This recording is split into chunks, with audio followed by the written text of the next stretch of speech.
really you just have to be passionate. You have to, at work, you have to put your team in a good positive environment. You have to joke with them, let it be light, and they will give you so much more effort. They will take care of patients much better. And take care of yourself, because if you're not taking care of yourself and you're not there, then you're not able to take care of other people. So that's the biggest thing. I see my victory so clear. I see my victory so clear. And today, we break through. And today, we break through. And today, we break through. And today. My friends, it is October, which is officially American Pharmacist Month. There are so many amazing things in pharmacy going on to help celebrate our profession, with one of that being what this podcast is all about. SingleCare announced its inaugural Best of the Best Pharmacy Awards, naming outstanding pharmacists across the country that go above and beyond to serve their communities. These are the kind of pharmacists who would drive over an hour to help fill an important medication for someone, like today's guest and winner of the Best Pharmacist Award, Dr. Brooke Caperton. I myself am humbled to have also been recognized by SingleCare with the award of Most Influential Pharmacist, and I'm excited to dive into this week's podcast with our special guest, Brooke, a fellow FitPharmacist and previous feature on FitPharmacist Friday, who won the prestigious honor as Best Pharmacist. Dr. Caperton is a full-time staff pharmacist with CVS in Branderton, Florida. She is also a pharmacy manager emerging leader with CVS. She's worked for CVS going on 9 years, having started out as a pharmacy technician, became a certified technician, then intern, and then finally pharmacist. She did 3 years of undergraduate studies at Eastern Kentucky University before earning her PharmD at the University of Kentucky College of Pharmacy. She is a self-proclaimed world-class multitasker who truly cares about taking care of her patients. Career-wise, her goal is to win the Paragon Award with CVS in the future once she becomes a pharmacy manager. She is big into fitness and loves being able to share her fitness journey with others while motivating them to live a healthier life. Her biggest passions are pharmacy, animals, fitness, and reading. Dr. Brooke, welcome to the FitPharmacist Healthcare Podcast. Hi, thank you for having me. It is an honor. First off, congratulations for being named Best Pharmacist. That's freaking incredible, and you should be super proud of that. Thank you. It felt like such an honor. I got notified that I had won an award, but they weren't very specific about like what award I won. So I was like, okay, I'm just one of few that won an award. And then to see my name under Best Pharmacist, I was like, oh my gosh, it's amazing. Yeah, it's super surreal. And I keep getting like screenshots and pictures from people. And it's crazy. I'm like, okay, cool. But a lot of people in pharmacy, as you guys listening know, you're clearly listening to a podcast for trying to make yourself better, for getting to that next level. So you clearly are that stereotypical type A go-getter pharmacist. So that begs the question, you're in pharmacy, you're trying to go hard, but how do you get to that next level such that Brooke's at, where you're literally named Best Pharmacist? And I think before looking at the end, the real answer to that question is looking at the beginning.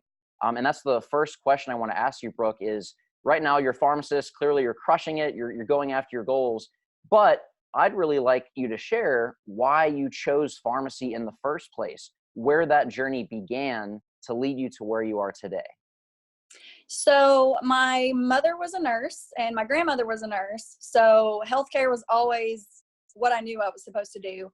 I love math and science, which, as you know, is a huge part of pharmacy. By fives. Chemistry, yeah, count by fives all the time. Chemistry, calculus is involved in there some.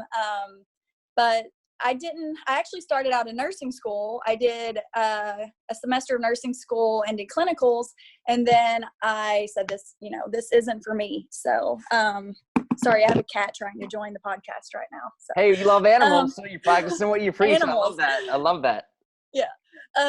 So actually, I did nursing for a semester. I just said, this isn't for me. And I was terrified to tell my family, I'm going to change. I want to go to pharmacy school.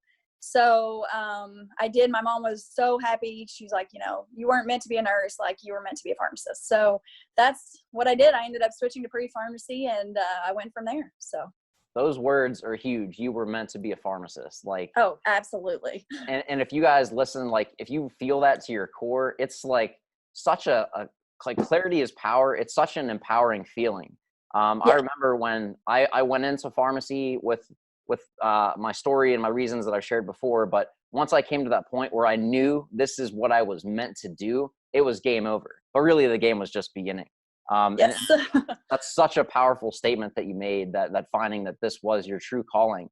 And props to you for having the courage, because a lot of people listening, maybe they're in pharmacy because their parents were pharmacists and feel that they need to do this.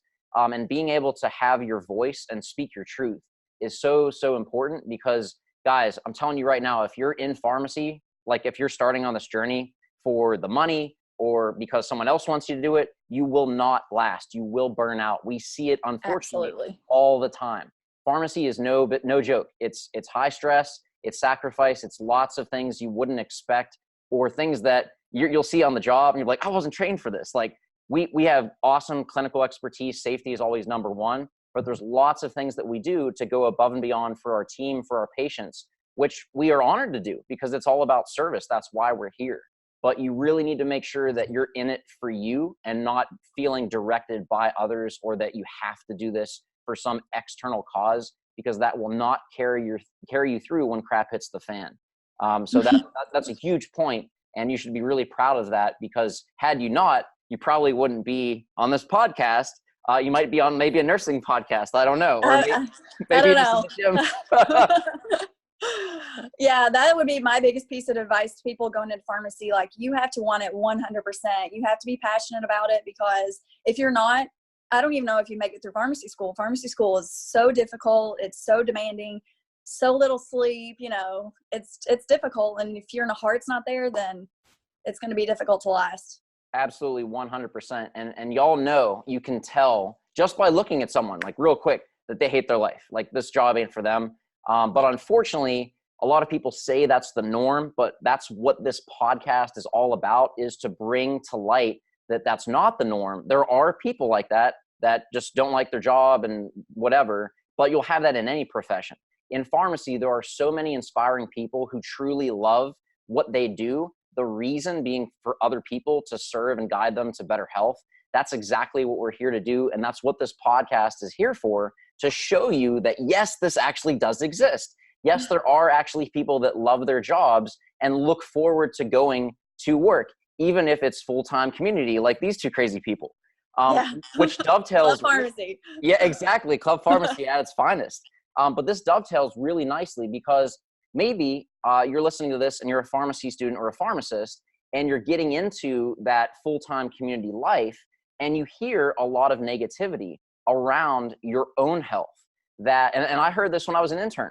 When you graduate pharmacy school, you can kiss your fitness goodbye. Because I've been into fitness since before pharmacy school. Or things like, you won't have time to work out. You're going to eat unhealthy. You're going to gain all this weight. You're going to have all this stress. You guys have heard all this Debbie Downer, negative Nancy garbage. But that's what I want Brooke to share right now, because if you follow her on Instagram, you see that she's very committed, as I am, to fitness, not just physical fitness, but also mental fitness. She enjoys reading, personal development, and everything else. But Brooke, what I want you to share is you work full-time, not just as a pharmacist, but you're in that emerging leader program, looking to dive deeper in a leadership role in community pharmacy, which demands even more time and sacrifice. But despite all those demands, you're still able to fit in fitness and live a healthy lifestyle and invest in your own self-care. So what I'd invite you to share is kind of what you found to be a good balance for how to incorporate that, and some learning tips or advice you can give for people looking to merge pharmacy and fitness to live a healthy lifestyle.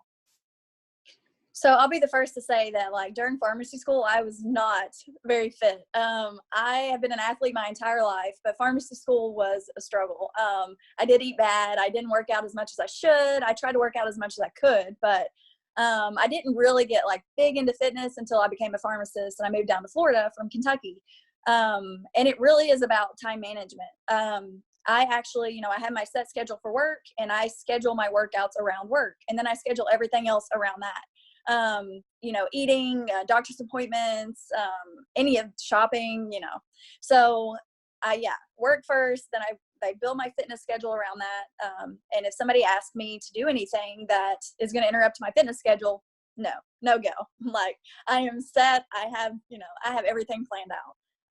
And you have to realize that it's a great stress management tool. I do love pharmacy, but there are days, where my job is not as fulfilling, or, it's just a hard day. And so going to the gym after that and being able to release that stress and just focus and put my mind and my mental clarity into it is huge. So, and then eating healthy can be difficult at the pharmacy as well. My biggest piece of advice is, protein shakes, easy stuff to grab that you can eat quickly, because it is club pharmacy and it's always fast paced. Hashtag Tupperware. Tupperware, no preparation meals. Yeah. So I think what you shared there was so brilliant, and there's some really good points that I want to break down. The first one I just want to address real quick is, you said you have days where you just don't feel fulfilled. Guys, this happens regardless of if you're in pharmacy, an engineer. It doesn't matter what profession you are in. You will always face times where you face that question, is this even worth it? And I just did a post about this because so many people unfortunately face this. There's the cat. Animal check-in. So many people face this where they have a bad day. We all have bad days, but don't make long-term decisions based on short-term emotions. I can't reiterate this enough. You will have stress and anxiety regardless of where you're at, but don't let that derail you. Always stay connected with your why and your purpose for being there. You will go through it, and you do grow through what you go through. So stay in the game. Keep your sights on why you're there on the good days, because you will have the bad days, but just like weather, the storms will pass, and there's always sunshine beyond those dark clouds. So I just want to real quick put on my happy face and speak truth. Like, yeah, that's might sound motivating, but that's the reality. That's real talk. I'm not trying to BS you guys. I've had days where I feel like WTF, but you will go through it. You will grow through that. You'll build that resiliency muscle. The other thing that you said is time management is so huge. A lot of people, unfortunately, that can't fit in fitness, some clients that I've worked with, pharmacists and students, they say like, oh, it doesn't work. So I ask like, well, what has been your strategy to fit in fitness? Well, if I feel okay, if I had a good day at work, then I'll go to the gym. Or if there's an opening at a fitness class, I'll try to join that day. But work gets backed up, the fitness class doesn't have an opening, this and that. And it comes to the time management and the planning. They go based on how they feel instead of planning ahead. So I think your strategy is really brilliant. So work is a priority. You have to have a job, your calling, your life's work, right? Then you have the free time. So of that free time, when can you make it fit? And I do something very similar. I work a rolling 2-week schedule where 1 week I will work evenings. So that's this week. So because I work in the night, my workouts for this week are going to be in the morning. Just got back from my walk, by the way. Next week, I work mornings. So my workout will be in the evening. So one thing I do is, they always say prior preparation prevents poor performance. So I will literally pack my gym bag when I work my morning shifts. I will pack my gym bag in the car so that when I leave, it's already there. There's no excuses. There's no reason to go home, because I don't know about you guys, but if you work club pharmacy, go home and sit down, as soon as your butt touches the chair, it's game over. Like even if you're sitting down to put your workout shoes on, it's game over. So literally I drive directly from work to the gym, have my bag packed, everything's set. I've already done the prep work. So you don't even need to use your willpower or thought. It's already there. You just have to show up. And that's literally the simplest thing, but it's the biggest game changer. So I think that's super huge, and really recommend you guys to put that into practice as well. So great tips. Thank you. Now, as far as the nutrition part goes, you say planning ahead again is super huge with that. And I want to come back to a really big point that you made, whereas you said in pharmacy school, you didn't really prioritize fitness that much as you should have. But then when you became a pharmacist, that became a huge priority. And my question for you, and I think we all know the answer, but I just really want to shed this, is do you feel that by making fitness a priority, both physical fitness, your nutrition, and your mindset, your personal growth, do you feel that by making that a priority, you are a better pharmacist and you're able to serve your patients to a higher level? Absolutely. I mean, in retrospect, I wish I had done things differently in pharmacy school. Time management has become a better thing for me. I'm better at it now. I was not good at it in pharmacy school. I did not know how to study. I procrastinated everything. So yeah, now it's so different. I've grown as a person. I've grown as a professional. I'm able to just manage everything so much better.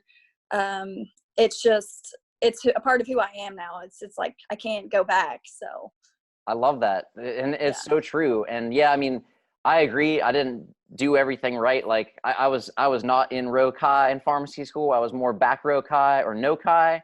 Yes. But I learned, yeah, yeah. And we both ended up here today receiving an amazing award. So Yeah. So that's the key, guys.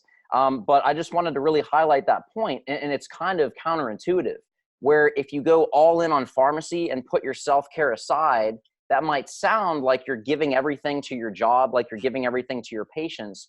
Short term, that might work. But what happens, and I have seen this time and time again, sadly, with so many pharmacists, to the point where they change not only their role in pharmacy, but pharmacy altogether. They leave the career because they burn out so badly.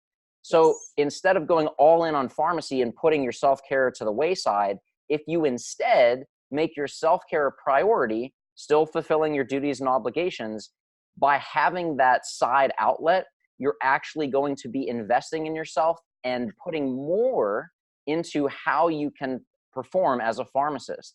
So instead of putting 60 hours into pharmacy, you put 40 hours in and 20 hours into your self-care. But in those 40 hours, you're going to be performing at 100% so you can dispense your full potential to those that you work with and serve. And I know that sounds counterintuitive, but take it from us who have seen, unfortunately, so many people burn out, and on the other side, so many people that perform at such a high level. All the people that I've had on this podcast, this will be episode, I think, like 83 or 84. Every single one of them makes their self-care a priority. That is the secret. That's why I've done this podcast, this whole FitPharmacist movement, for this exact reason, to share these strategies with you. And Brooke, I think I know. I wish I had found your stuff like back when I was in pharmacy school. It would have been so helpful. Oh, thank you. Well, you found me, I think it was like, what, a year or two ago, whenever you were featured. But yeah, I mean, I love following your stuff because you go after it and you put all your workouts on there, and it's super inspiring because I know I know from an outsider's perspective, what you do and all the sacrifice you make for your colleagues. You were sharing yesterday when we were talking on Instagram, all the things that you do for your techs and for your staff to make them feel appreciated and loved, which is so important, because all my girls know, because I'm the only guy at my pharmacy, all my girls know that they saved my life. Like, they are godsend. And this is kind of tangential from the podcast, but I just want to give a quick shout out to pharmacy technicians. Y'all know that you run the show. Without you guys and girls, we would be nowhere. So much love to pharmacy technicians, because you are the drivers for service. You're the drivers for patient care. And I know that Brooke agrees with me. We appreciate Absolutely. you guys Yes. 100%. So it's American Pharmacist Month, but fist bump, if you're watching the video portion of this, to all the pharmacy technicians out there. Y'all the real MVP, for real. Absolutely. Yes. So it's important to have a good staff. Yeah, it's life So changing. It's life changing. And if you're listening to this and you didn't have that staff that was of that high quality that Brooke and I are so blessed with to have, you know that it's totally a game changer. So again, love my staff. They are phenomenal. So seriously, this award's for them. But what you were talking about earlier, Brooke, at functioning at a high level by investing in your self-care, I want to take that and take self-care into patient care with how to help patients as pharmacists. A lot of people outside of pharmacy see pharmacists as representatives or workers for pharma, but unfortunately, that's not the case at all. we are actually, our number one priority is serving our patients, patient care. I call ourselves advocates for patients. That's, in my opinion, what we really are there to do, is to help them not only manage medications, answer their questions, counsel and everything else, but also work with their prescribers to pick the optimal solution for their condition, for their medication regimen. But in that process, save them money, because as we know, drug costs are not getting any cheaper. They're actually rising. Even generics that are, going on back order and everything else, the prices are just rising. And even if you have insurance, the copays can be pretty astronomical. So I would like to invite you to share what you view your role as a pharmacist is on behalf of the patient, just overall with their healthcare and medications, but then also talking about the role of helping them save money, being an advocate as a pharmacist. Oh, there's so much involved in this. Yes. First off, I think being able to give people advice on their health and staying active, you don't want to be a hypocrite. So that's also a reason why I really like to be fit and try to eat healthy, because I'm sitting here counseling diabetes patients on, oh, you need to lose weight, you need to eat better. And then, like, what am I doing? If I'm not doing that, then how can I fully give my heart to tell somebody else that? Yes. If I can't do it and I'm fully healthy, how do I expect them to do it with their disease management? So I think that's very important. Also, I think some patients don't realize to what extent we have control over. We have limitations, but we also can do so much more than they think as well.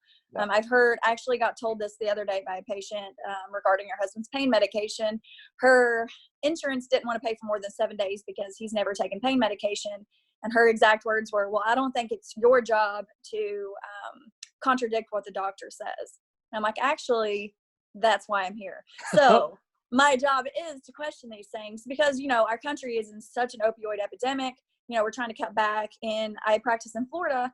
We're trying, they've passed a lot of laws. Yeah. Doctors can't prescribe for more than 3 days unless there's certain documentation. So they're really trying to cut back on using pain medications because sometimes people just don't need them and they don't need it for as long as they take it. So I just feel like they need to understand where we come from, that we're here, we have their best interest at heart, and saving patients money is literally my favorite thing to do. Working for CVS, we have all the tools that they provide us to try to find cheaper discount cards. We have Savings Finder. Do you use that a lot at your store? Yeah, it's an excellent tool and resource. And I think that's such a great thing that we do. And honestly, my giving shout out to my techs again, they love this. They're like, Adam, I just saved her $300 a month. And I'm like, that's amazing. So I say go tell them, heck yeah. And they're like, oh, thank you. And that's the thing, is a lot of times they give us the credit, but it's really the techs. So that's one of the things I try to do is oh, no, it's all them. I just have the white coat, I'm there for counseling everything. But that's what's so great is we can empower our whole team to be a part of this process by allowing them to know the resources that we have to work on our patient's behalf in collaboration with their prescriber to not only optimize the best medication for that patient, but a lot of times the best medication is not the most expensive. So there are cheaper alternatives. And unfortunately, even like I said earlier, even if you have insurance, a lot of times either the copay is really high or it's just not covered by the plan, even if prior authorization doesn't work or whatnot. So that's why SingleCare is such an asset that can be utilized in these circumstances. Now, of course, it doesn't count towards the patient's deductible if this is something that they want to pursue, or if they bring a discount card in. We always want to make sure that we tell them, this is a great option, but it won't count towards your deductible. So we always want to make sure that they're aware of that. But do you have any stories or instances that you'd like to highlight for when you've saved patients money on medications by intervening on this way? So I actually do a lot of the manufacturer coupons and stuff myself. My techs are we're all super busy, but I enjoy doing it. That's weird. your thing. So I love like, oh my God, their copay was $300. Now it's $0. That's so amazing. So I actually had a patient at the last location that I worked at whose wife was on vancomycin capsules because she had C. diff. And I mean, their out of pocket was amazing through their insurance. It was like thousands of dollars. And she was actually on it for so long, they were about to do a fecal transplant, which is amazing. Now, super interesting. I've actually had C. diff before, which I got on rotations at pharmacy school. So I totally felt her pain. So he was, going to buy a whole month's worth of this vancomycin. And I'm just like, she's having this procedure done in a week. So why are you getting a month's worth and paying like $1,500 when you can just get, so I actually saved him over $1,000 and they didn't even need it anymore after that. So it would have been a big waste. And he was so appreciative. He brought us lunch, and having that appreciation for patients is like, makes my heart feel good. Yes. Such a good point. Such a good point, guys.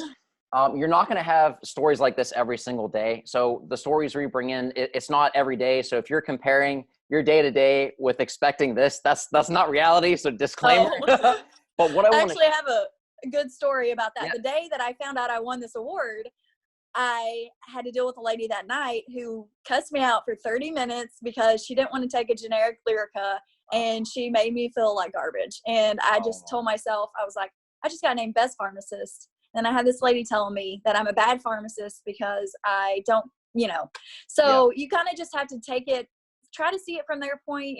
Patients are stressed out. They have a lot of stuff going on. Sometimes they take it out on you, and, it happens. So. Yep. Guys, I have spoken with and worked with literally thousands of pharmacy students and pharmacists since pharmacy school.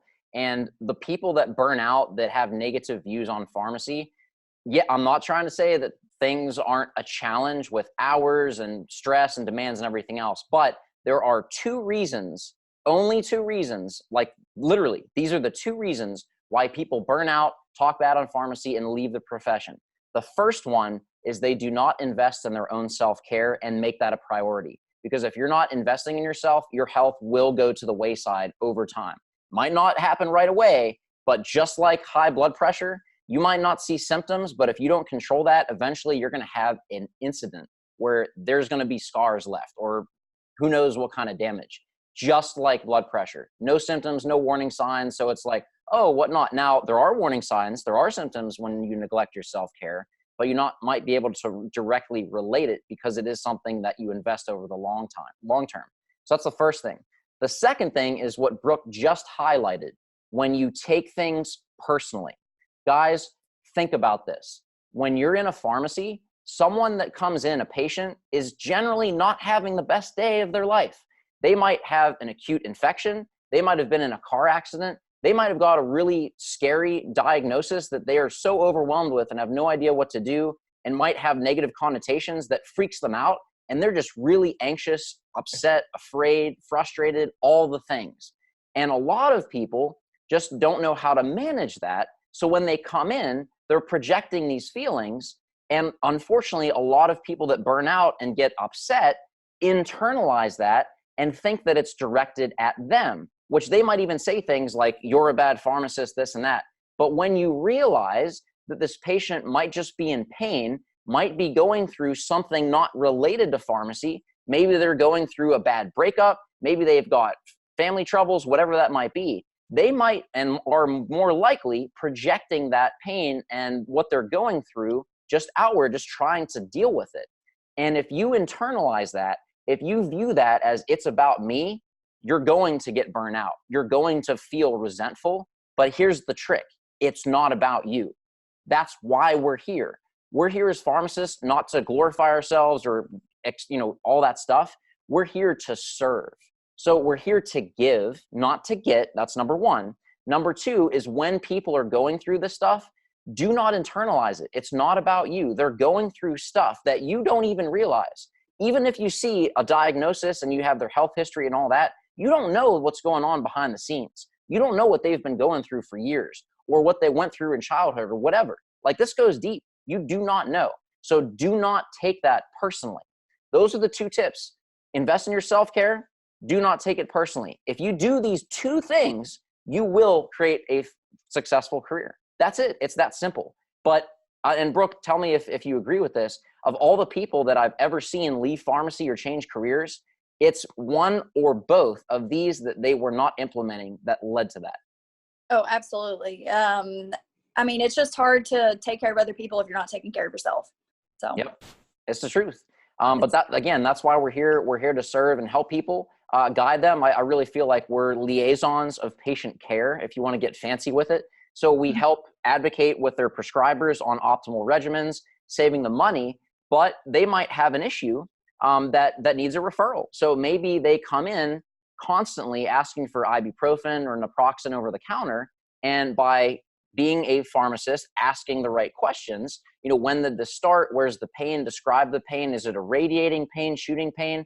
You might realize, and guys, this happens to be on almost a weekly basis, by the way, you might realize that what they're describing sounds like a pinched nerve. And when you ask them, have you ever been to a chiropractor? They're like, never in my life. So you refer them and just say, have you ever considered this? And they come back like, oh my God, they send you cookies, like all the stuff, because they had no idea that someone that's specialized in that, one, even existed, and number two, that could be their ailment. So being able to be a pharmacist and know where to refer people as far as which profession, and give them that counsel, advice in collaboration with their physician, is so essential. And I think it's one of the big gifts that we have, because I really feel it's an honor that patients come in, total strangers, like they don't know us, but they share very personal information, their health, their life, and we have that opportunity to say, oh, we're too busy, can't deal with it, or, I have an opportunity to make an intervention that could not only improve someone's life, but save someone's life. And guys, I know it gets stressful. I know the hours are tight. I know all that stuff. I've been at full-time retail since 2012. I get it. We don't work at a slow store either. I did, lots of scripts. It's not slow, okay?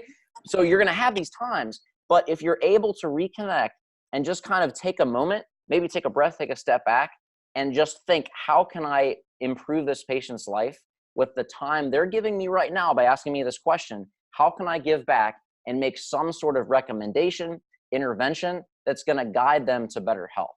That's what we're here to do. That's my view of what a pharmacist is all about. And that's what I think each and every one of us can do. You don't have to run a podcast. You don't even have to be a pharmacist yet. You can do this as a pharmacy student with guidance from your preceptor. You don't have to wait for ideal conditions. You don't have to wait for awards. You can do this right now. It all comes down to your attitude. Are you investing in your self-care? Are you able to see that you're there to serve and it's not about you? And are you able to do this in connection with your why, that being there to serve your patients? It's such a good message. I agree 100%.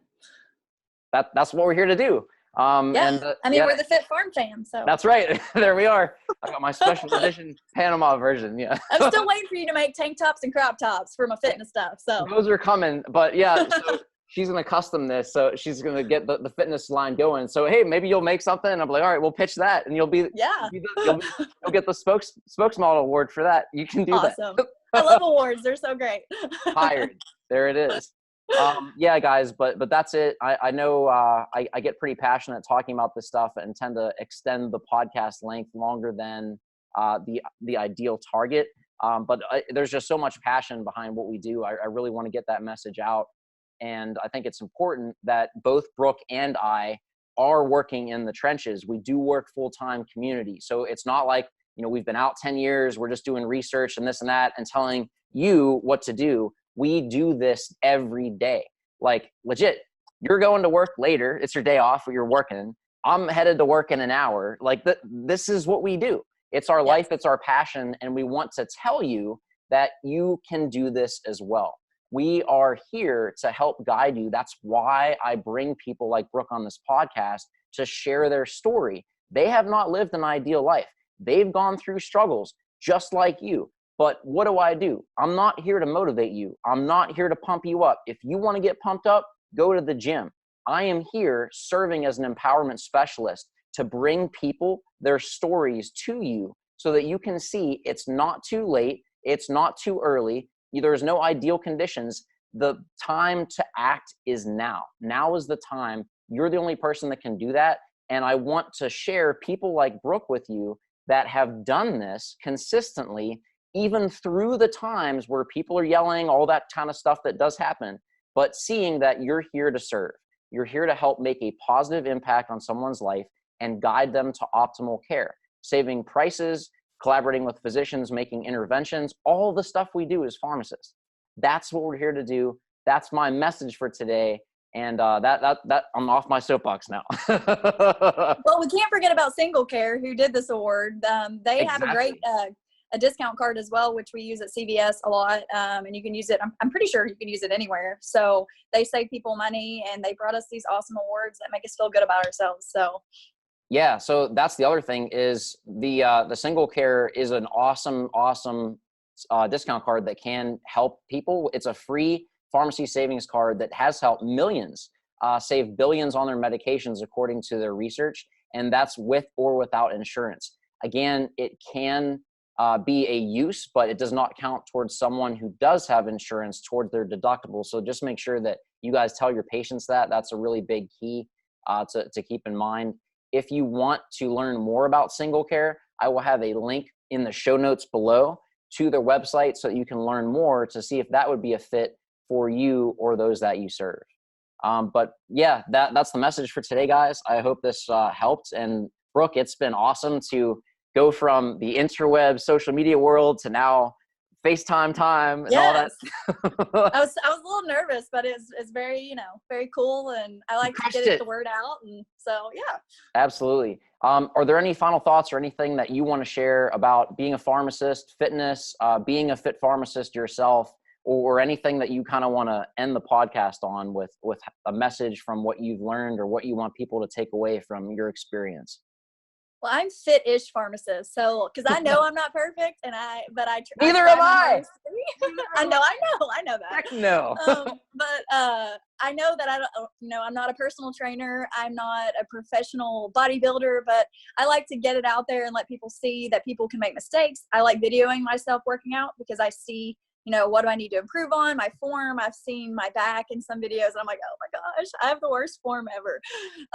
But really you just have to be passionate. You have to, at work, you have to put your team in a good, positive environment. You have to joke with them, let it be light, and they will give you so much more effort. They will take care of patients much better. And take care of yourself, because that's, if you're not taking care of yourself and you're not there, then you're not able to take care of other people. So that's the biggest thing. 100%. Love that. Yes. And yes. I agree. We're not perfect. We grow. And I do the same thing. If y'all watch my Instagram stories, I videotape my form for like my squats, my power lifts, so I can critique myself. So yeah, it's good content. So it's there, so I might as well just share it. But I use that to critique myself. That's why I videotape, to see like, okay, do I need to change my form here? Like what was off? Whenever I hit my breaking point, when my form does break, where was that? Why was that? So if it's consistent, I know where to target and improve that. So yeah, lots of value with that. And I love that you do that too. And yeah, it's a great way to learn and grow, because yeah, man, none of us are perfect. We're all on a journey, but using our experience to learn and grow from that, that's where the beauty is, because life is not about where we're headed. It's about what we're doing on that journey and that path. So if you do that with a smile and using fitness and maybe a little weirdness and dorkiness and type A-ness that I do, I don't know about you, but I mean, we're pharmacists. I feel like we're all type A. So. I mean, check this out. This is my coffee mug. It's a beaker. Like, I love it. I have my hydro jug, which is like a huge jug of water. So awesome, I take it to work. I put a straw in it, and I try to drink as much water as I can while I'm at work. So that's right. That's a whole other topic, the value of water, but so important for all of us, regardless if you're a student, a pharmacist, or just someone looking to love and crush life. But guys, this has been an absolute pleasure having the best pharmacist and most influential pharmacist from SingleCare to share why we got into pharmacy, how to become that next level best version of yourself, because we've never, ever scratched our potential. It's unlimited. It's the pursuit, the growth, dispensing your full potential, and consistent and never-ending improvement on a day-by-day basis, where you're going to come to a place seeing that you're growing consistently. That is what it's all about, and that's what we're here to do, to be the best version of ourselves, so we can dispense our full potential so that those we serve can benefit from the work that we do. Guys, thank you for tuning in. If you're listening, thank you so much. Be sure to subscribe to this podcast. We release a new episode every Monday on all podcast platforms. If you're listening to this, there's awesome video content as well on the YouTube version. So we have content on each platform that the other does not. Make sure that you're subscribed to the YouTube channel so you can see smiling faces like Brooke on here and her guest cat that was in. Yeah, he disappeared. That was in this podcast as well. We both love animals. We both love fitness. We both love pharmacy, and we both love life. Guys, this is Dr. Adam Martin of the FitPharmacist Healthcare Podcast, signing off with the best pharmacist, Dr. Brooke Caperton. Go forth, be great, and dispense your full potential.